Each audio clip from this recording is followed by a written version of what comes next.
특히 뭐 서울대의 변화라든지 뭐 제일 중요한 거는 이따 말씀드리겠지만 성대나 중대가 약간씩 변화가 좀 있는 게 변화에 있어서 굉장히 중요한 역할을 할 거고 결론적으로도 의미가 있는 변화가 될 것 같긴 한데 기본적으로는 2022학년도랑 거의 비슷하다고 생각하시면 될 것 같고 그래서 그런 걸 떠나서 이제 반수를 하면서 최근에는 반수생들이 아시는지 모르겠지만 이제 보통은 이제 그런 분들 그렇게 작정하고 계신 분들이 잘 오시진 않는데 설명에 학종 반수가 굉장히 최근에 유행을 하고 있죠. 학종 반수라고 해서 뭐 아시는 분 있으신지 모르겠지만 학종 반수는 아무것도 할 게 없어요. 그냥 원서만 내면 되거든요. 예, 그래서 자기소개서나 이런 거가 없는 학교 같은 경우는 그냥 학생부 제공동의만 하면 되는 경우가 많습니다. 그래서 그 친구들도 되게 많아서 실제로 보이는 것보다는 굉장히 많은 부분이 어떤 의미에서는 좀 반수행으로 채워져 있다고 생각할 수 있는데 제가 생각하기에 입시라는 것 자체는 기본적으로 이 네 가지 중에 하나를 선택하는 거예요. 네 가지 중에 하나나 두 개를 선택하는 게 입시라는 겁니다. 근데 이제 제 학생 같은 경우는 여러 가지 측면에서 이제 입시라는 걸 생각해 볼 수 있죠. 그러니까 뭐 하나만, 저 중에 하나만 선택하는 게 아니라 여러 종류가 존재할 수 있어요. 근데 저렇게 여러 종류가 존재하는 건 졸업생도 마찬가지이긴 해요. 그러니까 실제로는. 졸업생도 어떤 친구는 교과 경쟁력이 뛰어나서 그 교과 경쟁력을 이용해서 무엇인가를 하려고 하는 거고, 뭐 또는 활동이나 수능 경쟁력이 뛰어나서 그렇게 하려고 하는 거고, 이런 게 있을 수 있는데, 문제는 어디 있냐면, 졸업생은 교과를 변화시킬 물론 이제 재학생들도 교과를 변화시킬 수 없는 경우가 대부분이긴 하지만 그래도 뭔가 지금 시점에서 변화시킬 수 있는 어떤 것들이 존재한다고 볼 수도 있고 활동이나 이런 부분들이 혹시 이제 학생부가 마감이 되기 전에 뭔가를 바꿀 수 있는 부분이 있다면 할 수 있는 부분이 있겠지만 졸업생은 그게 아니라 그냥 수능 경쟁력밖에 없어요. 그래서 궁극적으로 수능 경쟁력이 가장 중요한 기준이 된다는 생각을 하시고 그 수능 경쟁력을 끌어올리기 위해서 무엇을 해야 되는가라는 것을 제일 중요하게 생각해야 되는 게 졸업생의 입시다라는 점을 우선 명확하게 인식하시는 게 제일 중요해 보입니다. 그래서 기본적으로는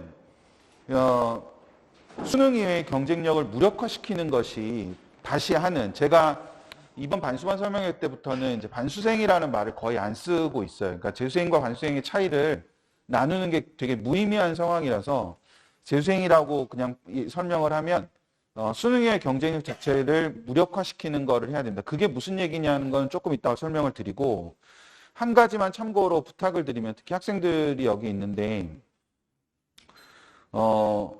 최저를 맞추기 위해서 반수를 한다거나 또는 이제 다시 한다는 생각 그 생각은 빨리 버리는 게 좋습니다. 최저를 맞추기 위해서 다시 할 만큼 그러니까 최저를 맞추기 위해서 다시 한다는 생각은 최저를 못 맞추게 될 가능성이 굉장히 높습니다.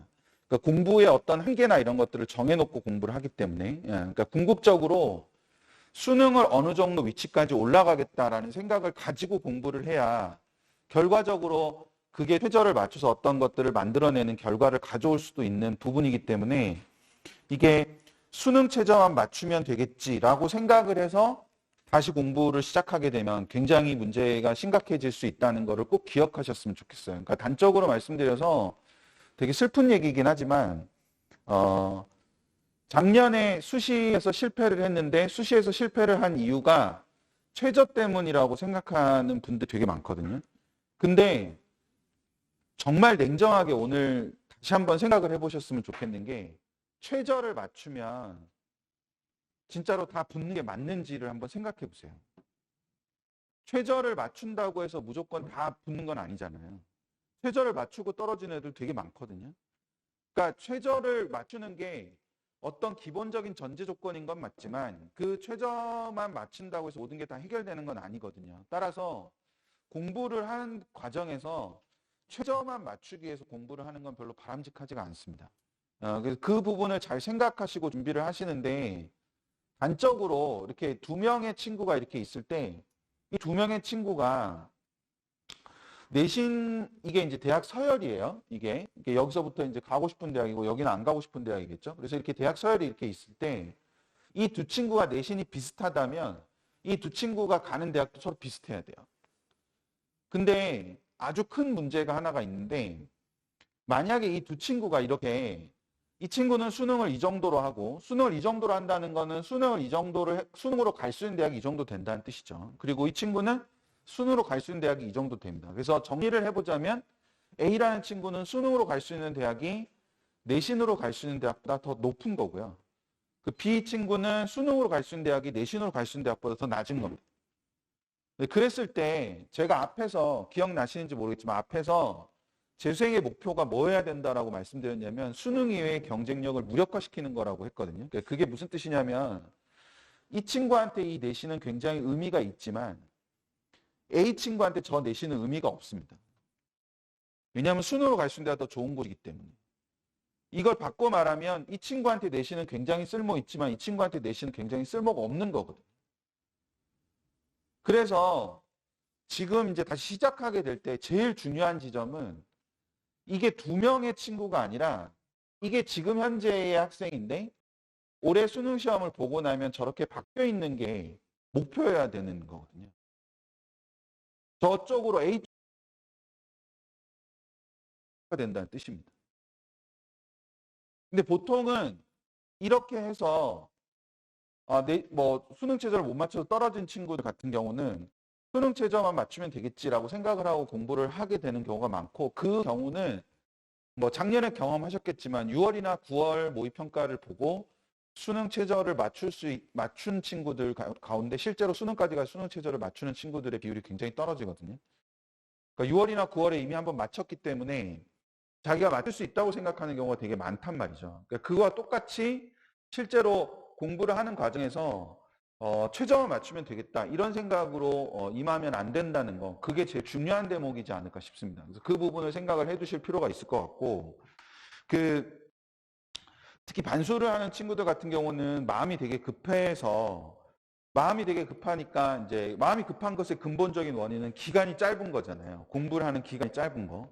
근데 이제 저희가 연구소에서 운영하는 사이트들이 몇 개 있는데 그 중에 하나는 이제 메디친이라는 사이트가 있는데 그 메디친의 어떤 친구가 그러니까 이제 대학을 간 친구죠. 그 친구가 얼마 전에 올려놓은 글 중에 그런 구절이 있어요.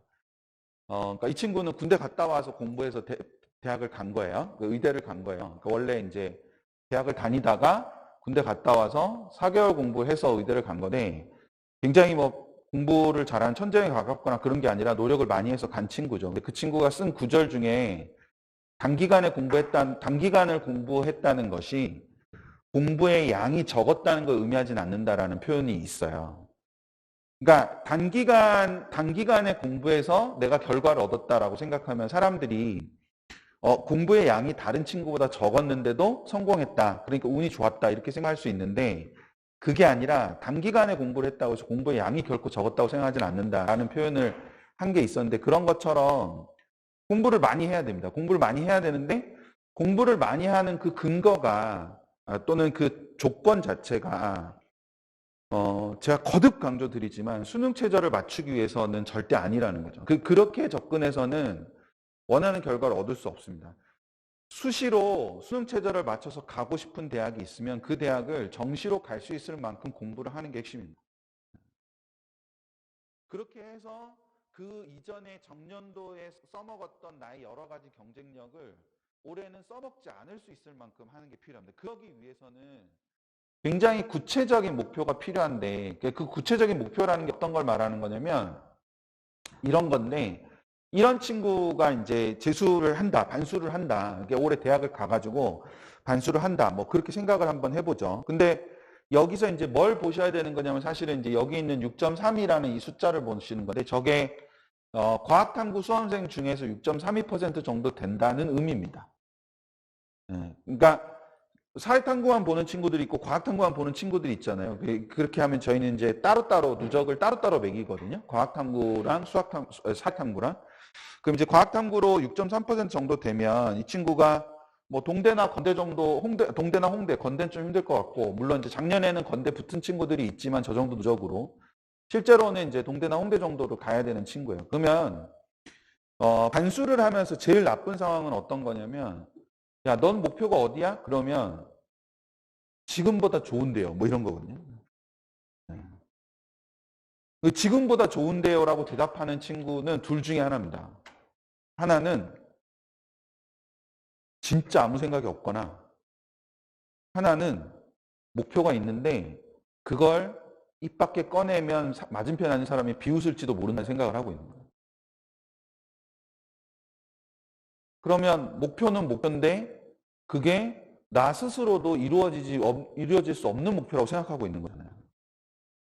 말할 수 없는 목표는 목표가 아니에요. 그러니까 그 목표를 말할 수 있어야 돼요. 그러니까 지금보다 좋은데라고 대답하는 친구한테 그럼 어떻게 해야 돼? 그러면 그 친구가 하는 대답은 기껏 열심히 잘 뭐 이딴 소리밖에 안 해요. 그렇게 해서 어느 정도의 성과를 나타내기가 되게 어렵습니다. 그렇게 하는 게 아니라 구체적으로 고민해야 된다는 거죠.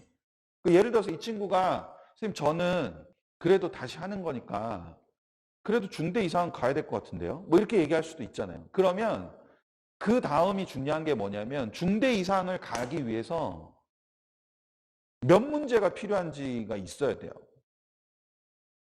그러니까 이 성적에서 출발해서 몇 문제를 더 맞히면 되는지. 그러니까 학원을 선택하실 때도 저는 학원에 물어보셔야 된다고 생각해요.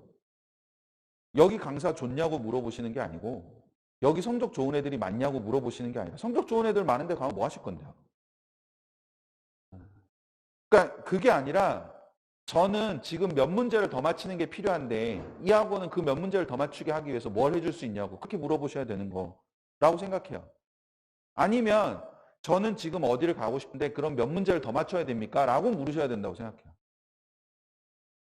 그렇게 물어보시고 나면 대답을 하는 학원이 있고 대답을 못하는 학원이 있거든요.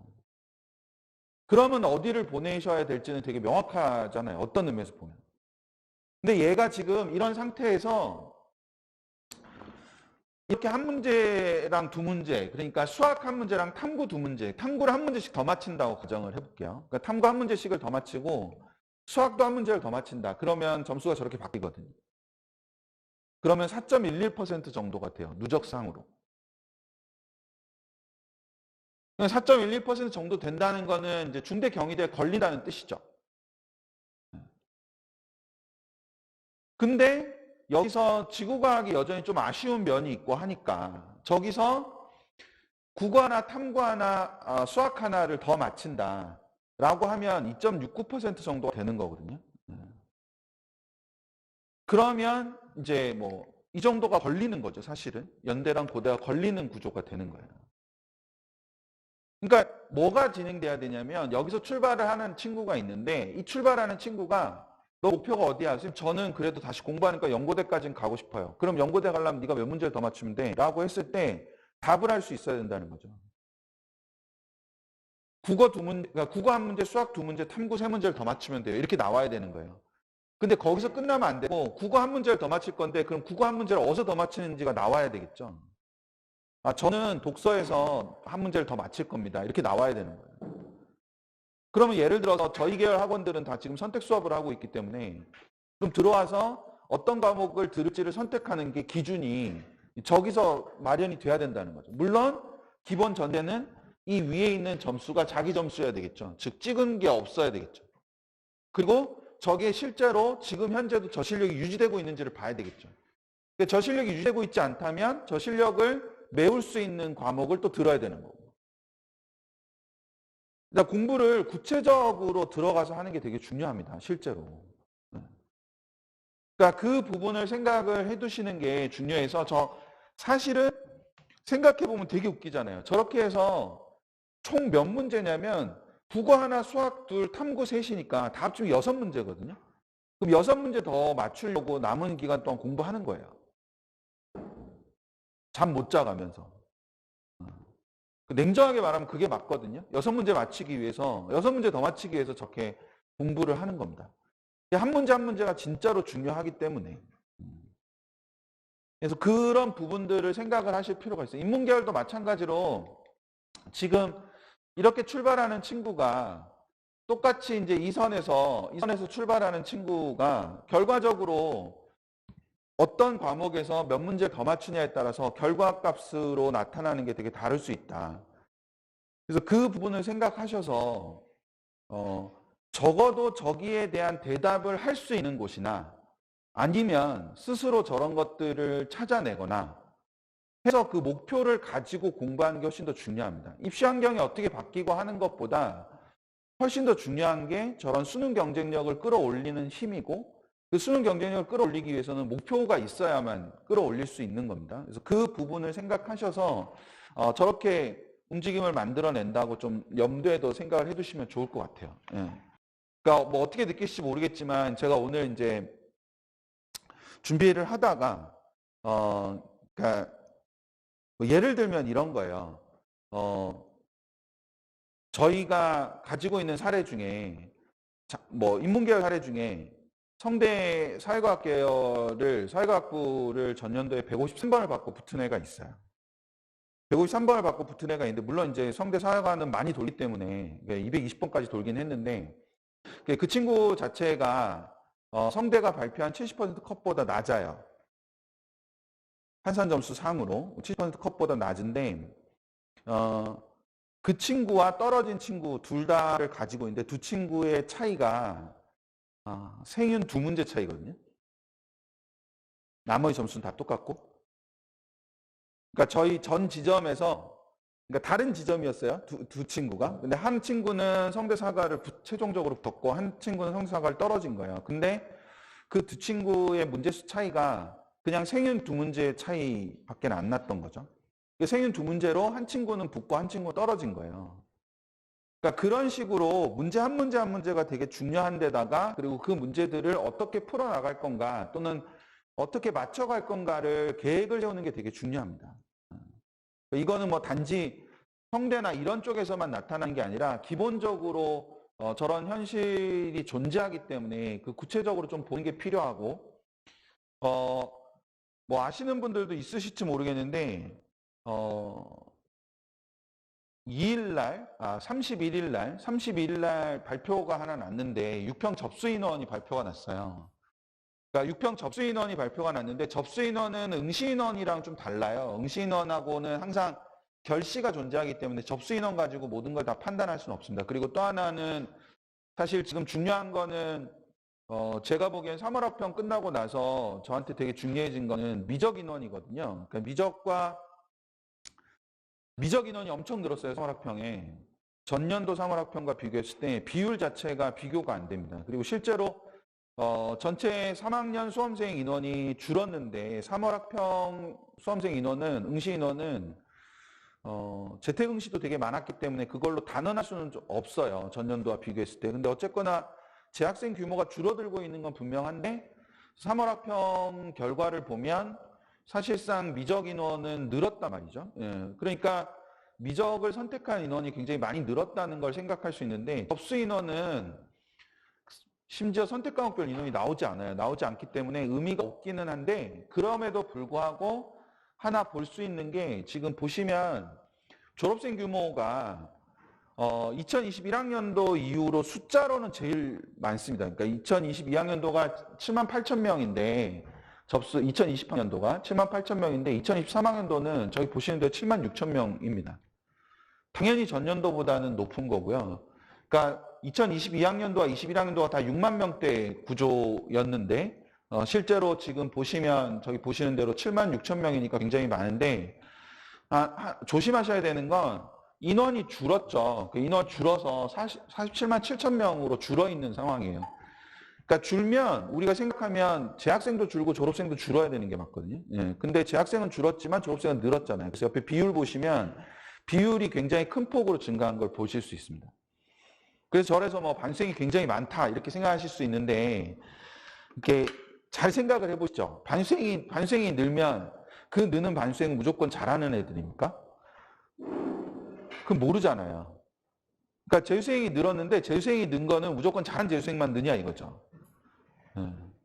물론 전혀 가능성이 없으면 재수를 하기가 쉽지가 않죠. 그러니까 가능성이 있는 친구들이 많이 있기는 하겠지만, 그러니까 저게 는다고 해서 무조건 굉장히 많은 최상위권 성적이 상위권 성적자들이 는다라고 무조건 단언할 수는 없는 거예요. 그러니까 그게 초점은 아니라는 걸 하나 생각하셨으면 좋겠고, 오히려 저거보다 조금 더 중요해 보이는 건 저는 이 부분인 것 같은데 제가 원래 있던 표에서 비율을 딱 하나만 넣어놨거든요. 예, 사회탐구랑 과학탐구만 비율을 넣어놨어요. 원래 있던 거에서. 사회탐구랑 과학탐구를 보시면 2021학년도에 55대 45였어요. 그러니까 사실은 저게 55대 45가 사탐과 과탐의 정점 시기였다고 보시면 되거든요.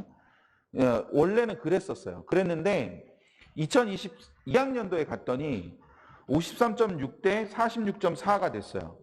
그리고 저 때부터는 좀 복잡해지기 시작한 게 사과탐 교차 허용이 허용되기 시작했어요. 2022학년도부터.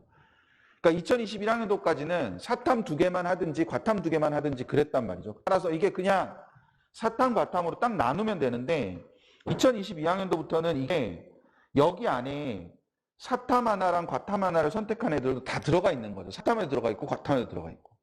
그래서 지금 잘 보시면 얘네들을 합치면 48만 명, 49만 명 정도 되잖아요. 49만 1000명 정도 되거든요. 그냥 단순하게 합쳐도. 근데 한국사보다 많잖아요. 그쵸? 예, 그러니까 이게 49만 1000명인데 이게 한국사가 48만 2000명이니까. 그럼 무슨 얘기냐면 사탐이랑 과탐이 하나씩 다 껴있다는 얘기거든요. 근데 얘네 둘은 지금 합치면 25만 9천 명이랑 21만 2천 명이니까 47만 명 정도 되는 거잖아요. 47만 1000명 정도 되는 거잖아요. 그러면 한국사보다 적죠. 원래 한국사보다 적어야 돼요. 왜냐하면 애들이 다 한국사는 무조건 다 하지만 탐구는 안 할 수도 있거든요. 그리고 직탐으로 빠지는 친구들도 있기 때문에. 근데 지금 얘네 둘을 합치면 얘보다 더 많은 구조가 되는 거니까 이게 되게 웃긴 구조거든요. 근데 여기는 더 심해요. 여기는 지금 2개 합치면 49만 7천 명인데 여기가 47만 7천 명이니까 2만 명가량이 더 많잖아요. 심지어 밑에 직탐도 있는데 직탐 있는 걸 뺀 건데. 그래서 이게 지금 어떤 흐름을 볼 수 있는 거냐면 사탐, 과탐을 교차로 선택하는 아이들이 늘어났을지도 모르겠다. 그 부분을 생각할 수 있는 거죠. 그럼 이거는 어떤 측면의 문제냐면 자연계열에게는 큰 문제는 되지는 않을 거고 인문계 쪽에 문제가 될 수 있죠. 즉 인문계 쪽에 사탐 하나, 과탐 하나를 선택한 아이들이 있다면 확통을 선택하고 사탐 하나, 과탐 하나를 선택한 애들이 있는데 과탐이 상대적으로 표준점수상으로 조금 유리한 면이 있고 백분위도 듬성듬성 존재하지 않고 촘촘하게 존재하기 때문에 변표로 가더라도 얘네가 조금 더 유리할 수 있는 구조가 된다는 거죠. 물론 그들이 과탐을 잘 받았을 때. 이 전제가 굉장히 중요한 겁니다. 그러니까 실제로 대치동의 많은 학원에서 설명회를 하면서 지구과학을 해라, 사탐 하나랑 지구과학 해라, 뭐 이런 얘기를 많이 하고 있는 걸 알고 있는데 뭐 그 사람들의 논리를 저는 도저히 이해할 수가 없습니다. 이해할 수가 없는데 그렇다고 해서 그들이 지구과학을 잘하느냐, 잘한다고 감당할 수 없거든요. 그렇기 때문에 구조가 좀 애매한 면이 있긴 하지만 그래서 제가 추정을 해보면 2022학년도는 저걸로만 보면 9,500명 정도 될 것 같고요. 교차 선택한 애들이. 뭐 저 계산하는 방법은 되게 단순합니다. 저거 2개를 더한 거에다가 뭐 뭘 빼서 나누기 2를 하고 뭐 이런 구조인데 뭐 그냥 저런 상태라고 생각하시면 이게 9,589명이고 2023학년도 6월 접수 인원만 가지면 15,366명 정도가 돼 보입니다. 그러니까 그 교차 선택한 아이들이 굉장히 많이 늘었다는 게 환경의 변화 중에 하나다. 그럼 이게 어떤 현상을 불러일으키는 거냐면 사탐의 점수가 좀 더 불안정해질 개연성도 존재하죠. 어떤 개념인지 아시겠어요? 그러니까 표본 수가 줄어들잖아요. 애들이 과탐으로, 그러니까 사탐 2개를 했던 거에서 사탐 하나를 빼버리고 그냥 과탐으로 가버렸으니까 그러면 사탐 과목의 불안정성이 조금 더 높아지는 상황이 될 수도 있는 거거든요. 그러니까 인문계한테 저게 절대 좋은 일이 아니에요.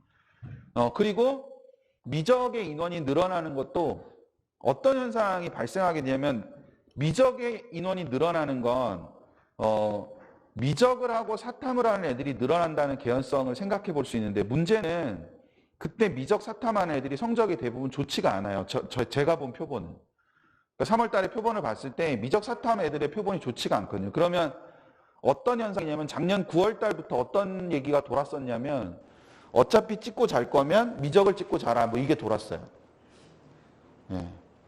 그게 뭐냐면 동일한 원점수, 그러니까 찍어서 나오는 원점수가 있을 거잖아요. 근데 찍어서 나오는 원점수가 동일한 원점수여도 미적의 표점이 확통의 표점보다 높으니까 그러면 어차피 찍고 잘 거니까 미적 찍고 자라 뭐 이런 부분이 있는 거죠. 그럼 이게 무슨 문제를 불러일으키냐면 얘들이 미적 집단의 평균을 끌어내리는 역할을 하게 되고 그럼 미적 집단의 평균을 끌어내리니까 미적의 표준 점수는 더 커지게 되는 거죠.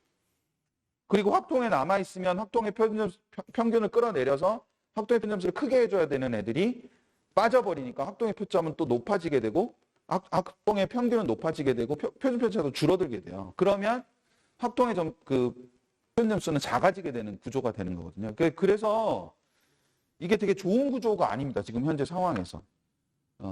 근데 이제 6평을 끝나고 나면 뭐 좀 더 나오긴 하겠지만 지금 현재까지의 내용을 갖고는 저런 부분들을 판단해 볼 수 있다라는 거, 이제 그걸 생각을 해주시면 될 건데, 이 수학이 어떻게 움직임을 가져가느냐. 물론 이제 국어에서는 엄매 선택자가 엄청 는 흐름이 있어요. 엄매 선택자가 엄청 늘어서 나타나는 흐름이 있는데, 그 부분 하나 생각을 해주시면 될 것 같고, 입시 환경적인 특징은 첫 번째로는 이제 수능 위주 선발 인원이 증가하는 부분이 있어요. 그래서 서울대는 일반 전형이랑 지균이랑 두 개가 생겼는데 이 두 개의 전형에서 그냥 일반 전형만 봐도 인원이 증가한 거를 볼 수 있죠. 그러니까 지균이라는 새로운 전형이 하나 더 생겼는데 정시에 그 지균을 빼고도 일반 전형만으로도 증가한 걸 보실 수 있습니다. 저 얘기는 전년도에 그러니까 단적으로 말씀드리면 전년도에 서울대를 가지 못했던 66명이 올해는 서울대를 간다는 뜻이에요. 그러면 걔들이 2022학년도에는 주저앉았던 대학들이 있을 거잖아요. 그 자리에 그 대학에 66자리가 생기는 거죠. 뭔지 이해되세요? 그러니까 전년도에는 연고대에 그냥 만족해야 됐던 66명이 올해는 서울대를 갈 거기 때문에 연고대에 66자리가 더 생기는 거다. 이렇게 이해하시면 되는 거예요. 그러니까 그 부분이 있고 지균은 일부 모집 단위만 지균을 실시합니다. 그래서 지균 실시하는 모집 단위는 요거밖에 안 돼요. 지균을 실시하는 모집 단위는 저기만 지균을 실시하고 나머지는 지균이 없습니다. 그러니까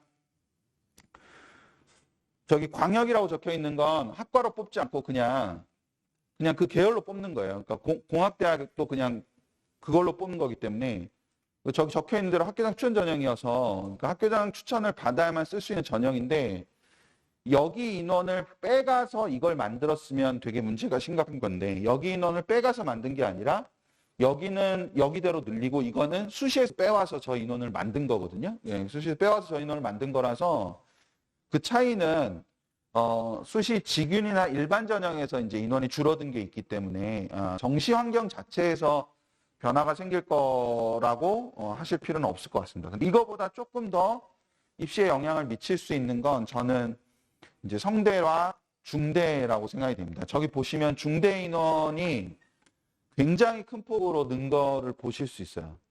다구는 물론 줄어들었지만 인원 자체는 중대 인원은 기본적으로 인문계열이 거의 뭐 300명 정도, 자연계열도 뭐 250명 정도, 그 정도가 늘었습니다. 그러니까 중대 인원이 느는 게 되게 중요한 게 중대나 성대가 각각의 그 블럭에서 어떤 의미에서 보면 마지막 쓰는 대학의 느낌이 좀 있거든요. 그러니까 무슨 얘기냐면 대학은 원서를 고민할 때 처음 쓰는 대학이 있고 마지막 쓰는 대학이 있습니다. 그럼 처음 쓰는 대학은 자기가 쓰는 대학 중에 제일 높은 대학이기 때문에 거기를 붙으면 그냥 거기 주저앉는 거고요. 마지막 쓰는 대학은 마지막 쓰는 대학이 붙었더라도 저 위를 계속 쳐다보고 있는 거죠. 그 어떤 블럭마다 그런 대학이 있어요. 그래서 성균관대, 중앙대, 건국대가 입시에 미치는 영향이 굉장히 큽니다. 그러니까 중앙대를 쓰는 애들은 어딘가를 쓰고 마지막으로 쓰는 대학이 중앙대라는 거죠. 근데 경희대는 처음으로 쓰는 대학이 경희대인 애들이 많아요. 그럼 경희대를 붙으면 그냥 거기 주저앉지 어딘가로 빠지지 않는다는 거죠. 근데 중대는 처음에 붙은 애들은 거의 대학을 다니지 않고 다 어디론가 빠져나가고 나중에 취업된 애들이 붙는다는 거죠. 그럼 우리가 원서 쓸 때는 뭔가 변수를 바라고 쓴다면 경희대보다는 중대를 쓰는 게 변수가 훨씬 더 발생 가능성이 높은 거거든요. 그러니까 그 대학들이 어떤 움직임을 보이느냐가 입시판 전체를 보는 데 있어서 굉장히 중요한 역할을 합니다. 실제로. 근데 성대나 중대가 수능 위주 전형의 인원이 늘어난다는 것은 결과적으로 정시 환경 자체가 굉장히 원활하게 돌아갈 수 있는, 그리고 움직임 자체가 굉장히 많을 수 있는 그런 부분하고 관련이 되는 거기 때문에 저 구절이 되게 중요한 역할을 할 수 있다는 걸 생각을 하나 해두셨으면 좋겠고, 특히 중대가 저렇게 인원을 늘리려면 아까 서울대 때 잠깐 설명드린 것처럼 저렇게 정시에서 인원을 늘리려면 어디서 인원을 빼와야 되잖아요. 그럼 결국 저기서 빼올 수 있는 인원은 어디밖에 없냐면 수시에서 빼오는 방법밖에 없죠. 그래서 탐구형이 좀 많이 줄었어요. 중대가 이제 다빈치형이랑 탐구형이랑 두 개 있는 건 아실 거고, 그 다빈치형도 줄고 탐구형도 줄었는데 탐구형에서 좀 더 많이 준 형태를 띠고 있어서 올해 전반적인 입시하고도 그렇게 연결이 될 수 있다는 점, 그걸 하나 더 생각을 해주시면 될 거예요. 그래서 아까 말씀드린 것처럼 저 부분에 생길 수 있는 변수의 폭 이런 것들이 굉장히 많기 때문에 그걸 전체적으로 생각을 하고 좀 보시는 게 필요한 것 같고, 그 다음에 또 하나는 이제 매년 학종은 잘 생각해 보시면 매년 학종은 전년도에 붙었다고 해서 그 아이가 올해 똑같이 지원한다고 해서 붙는다는 보장이 있는 전형이 아니거든요. 전년도에 떨어졌다고 해서 올해 또 떨어진다라고 보장할 수도 없고, 근데 이제 올해 변수 중에 하나는 학종의 평가 기준이 변화될 수 있는 상황입니다, 지금. 그러니까 이거는 뭐 이런 것도 있지만 블라인드 평가도 있기는 하지만 더 중요한 거는 2024학년도부터, 그러니까 내년부터 학생부에 볼 수 있는 항목이 줄어요.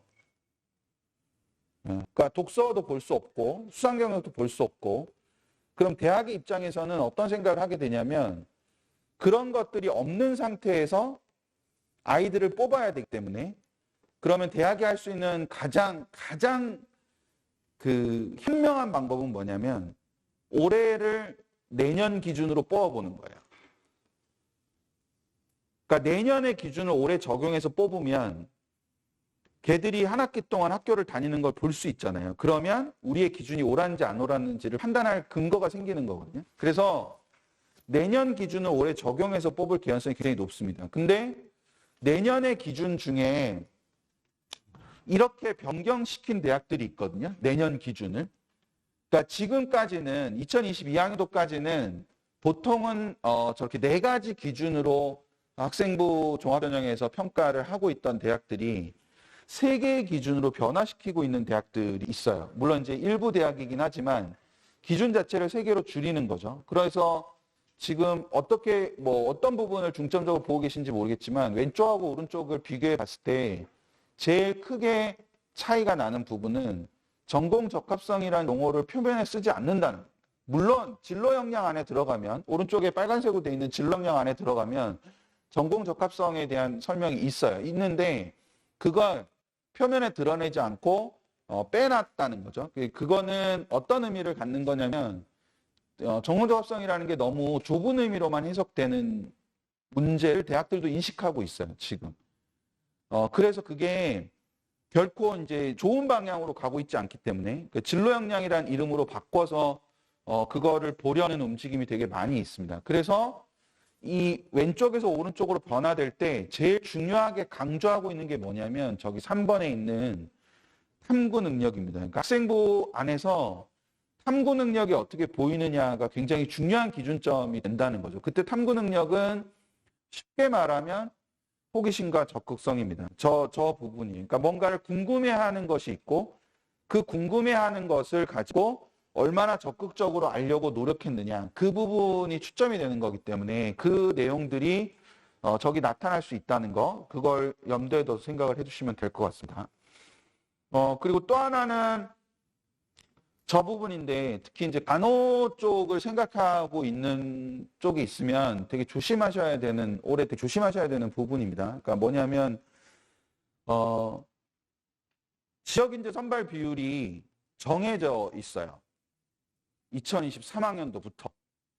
그러니까 의치 약한, 수의대는 빠집니다. 왜 빠졌는지 잘 모르겠는데 의치 약한의 지역인재 전형 실시가 의무 비율이 규정이 돼 있어요. 그리고 간호도 그 안에 포함됩니다. 그래서 이게 지금 여기 보시면 강원, 제주는 20%고 나머지 지역은 40%예요. 간호는 15%와 30%거든요. 저게 왜 문제가 되냐면 수도권에 있는 데를 다 가시면 상관없습니다. 근데 상관없는데 뭐 예를 들어서 경북대 간호학과가 60명이 총 정원이다. 그러면 60명의 30%니까 18명은 무조건 지역인재로 뽑아야 된다는 뜻이에요. 근데 만약 경북대 간호학과가 지역인재를 10명만 뽑고 있었다. 그럼 8명 어선가 갖고 와야 되잖아요. 그 8명을 갖고 오는 방법은 일반 전형에서 갖고 오는 방법밖에 없잖아요. 그러니까 일반 전형 인원이 줄어들게 된다는 뜻입니다. 근데 저게 문제가 됐던 건 2024학년도는 여기처럼 반영이 돼 있어요. 2024학년도 전형계획안을 짜기 전에 이게 확정이 됐으니까 반영이 돼 있는데 2023학년도 전형계획안 때는 저게 반영이 안 돼 있어요. 왜냐하면 그게 시행령이 그때는 없었으니까. 근데 전형계획안 발표하고 났더니 저 시행령이 나왔단 말이에요. 그래서 무슨 문제가 생길 수 있냐면 제가 제일 주목한 대학은 울산대 의대인데 물론 이제 다른 대학 간호학과는 되게 심해요. 지금 전체적으로 보면. 수시 모집 요강하고 전형계획안이 달라요. 인원이. 그래서 울산대를 하나 예로 들면 울산대 의대는 잘 아시겠지만 울산에 있어요. 울산대 의대는. 급은 메이저급이지만 울산에 있기 때문에 여기에 따르면 40%만큼 지역인재를 뽑아야 되는 거죠. 근데 울산대 의대는 39명이 총 정원인데 지역인재를 4명밖에 안 했습니다. 이때까지 계속. 그럼 10%밖에 안 되잖아요. 그렇죠? 그러면 그걸 결과적으로 바꿔야 되는 상황이 된 거죠. 그래서 2024학년도에 울산대 의대가 발표한 전형계획안에 따르면 논술 전형이 없어져요. 2024학년도에. 논술 전형으로 뽑아오던 인도는 11명인데 11명이 다 없어지거든요. 그래서 2023학년도 수시 모집 요강이 저는 되게 중요했는데 이렇게 보시면 이게 계획 인원은 14명이고 지역 인재는 4명이고 논술이 11명이고 수능이 10명인데 지금 요강상으로 나온 건 학생부 종합전형으로 10명으로 뽑는 걸로 바뀌었고 지역 인재는 13명으로 바뀌었어요. 그리고 논술 11명에서 3명으로 줄었고 괄호 안에 2라고 돼 있는 건 뭐냐면 논술 지역 인재가 새로 생겼어요. 그래서 2명을 논술 지역 인재로 뽑아요. 그러니까 39명에서 실제로 뽑아야 되는 인원은 16명이 되는 거죠. 그러니까. 지역 인재로 뽑아야 되는 인원이. 그러니까 16명을 이렇게 해서 맞추는 거죠. 13명, 2명. 물론 기회균형이 1명 더 있습니다. 그래서 기회균형 1명 더 하면 16명이 돼서 저 숫자를 다행스럽게도 정시는 10명을 그대로 뒀는데 수능은 10명을 그대로 뒀는데 나머지 앞에서 타 지역 애들이 울산대 의대를 쓸 수 있는 인원이 원래는 25명인데 13명으로 줄은 거예요. 그게 되게 큰 변화인 거죠. 그러면 간호학과는 좀 더 문제가 되는 게 30%와 15%로 줄어 있지만 비율이 의무선발 비율이 간호학과는 지역인재를 안 하던 대학이 훨씬 많습니다. 근데 그거를 지역인재를 하게 되면 생기는 문제가 있을 수 있다는 거죠. 그래서 그거를 좀 챙기시는 게 필요한 부분이다라는 거, 그걸 염두에 두시면 될 것 같습니다. 거듭 말씀드리지만 서울 수도권은 지역인재가 없습니다. 서울 수도권은 그냥 서울 수도권 대학에 가시면 됩니다. 근데 보통 간호학과 같은 경우도 지역까지 가게 되는 경우도 생기거든요. 네, 그랬을 때 생길 수 있는 문제가 있어서 그 부분도 좀 염두에도 생각을 해두시면 될 것 같고. 그래서 2022학년도 결과가 아까 제가 결론에 말씀드린 것처럼 비슷하기 때문에 2022학년도 2023학년도 비슷하기 때문에 결과 분석이 되게 중요하긴 한데 이거는 뭘 얘기하는 거냐면 그래서 교과 전형 중에 학추가 되게 전년도 결과를 갖고 지원하는 게 되게 중요한 부분이긴 한데 올해 추천 인원이 다 바뀌었어요. 추천 인원이 바뀌어서 저 대학들은 추천 인원이 바뀌었기 때문에 그걸 조심해서 볼 필요가 있다. 그럼 결과도 달라지겠죠. 추천이 달라졌으니까. 추천이 다 확대가 됐습니다. 그리고 졸업생이 쓸 수 있는 대학이 이 추천 인원 바뀐 대학 중에는 서울시립대랑 동국대가 그렇습니다. 물론 건국대는 졸업생이 쓸 수 있는데요. 추천 인원 제한이 없기 때문에 그건 뭐 상관이 없는 거고. 그래서 서울의 상 15개 대학 중에서 졸업생 지원이 가능한 대학은 저렇게 있습니다. 10개 정도 되죠. 15개 중에서 10개 정도가 졸업생이 지원이 가능합니다. 그래서 그 부분도 같이 생각을 해두시면서 볼 필요가 있을 거고, 앞에서 말씀드렸던 대로 미적이나 확통의 점수차나 이런 것들 때문에 결국에 나중에 결과가 어떻게 될지는 모르는 겁니다. 그래서 그 부분을 같이 생각을 하나 해두시면 될 것 같고, 마지막으로 이제 제가 하나만 부탁을 드리면, 반수를 하면서 학원을 다닌다는 결정을 하게 되는데 꼭 필요한 조건이 하나 있어요. 제 생각에는. 뭐 이게 저희 계열 학원에만 꼭 필요한 건지 잘 모르겠는데, 저희 계열 학원에만 필요한 게 아니라 사실상 이제 학원을 다니는 거에는 꼭 필요한 부분이라고 생각하는데, 그 조건이 뭐여야 되냐면 다른 사람에게 나를 보여줄 수 있는 용기가 있어야 되고, 다른 사람의 말을 들을 수 있어야 됩니다. 들을 수 있는 자세가 있어야 돼요. 그러니까 그게 되지 않는 상태에서 학원을 다니면 필패입니다. 무조건. 그러니까 그게 무슨 의미인지 잘 생각하셔야 됩니다. 그러니까 다른 사람한테 내가 가고 있는 방향을 보여줄 수 있어야 되고요. 그 다른 사람은 학원 관계자겠죠. 뭐 여기에는 이제 전략따님이라는 주제가 있는데, 전략따님한테 그걸 보여줄 수 있어야 됩니다. 그걸 보여주고 그 전략따님이 말하는 거를 들을 수 있는 자세가 돼 있어야 돼요. 그렇지 않으면 집에서 혼자 인강 듣는 게 훨씬 좋습니다. 학원을 다닌다면 그것 때문에 다니는 거예요. 그러니까 어떤 거냐면 누구나 다 아는, 이렇게 곧바른 길로 가면 제일 좋은 게 맞아요. 곧바른 길로 가면 제일 좋은 게 맞는데, 아이들이 공부를 하다 보면 어느 한쪽으로 경향성을 띠게 됩니다.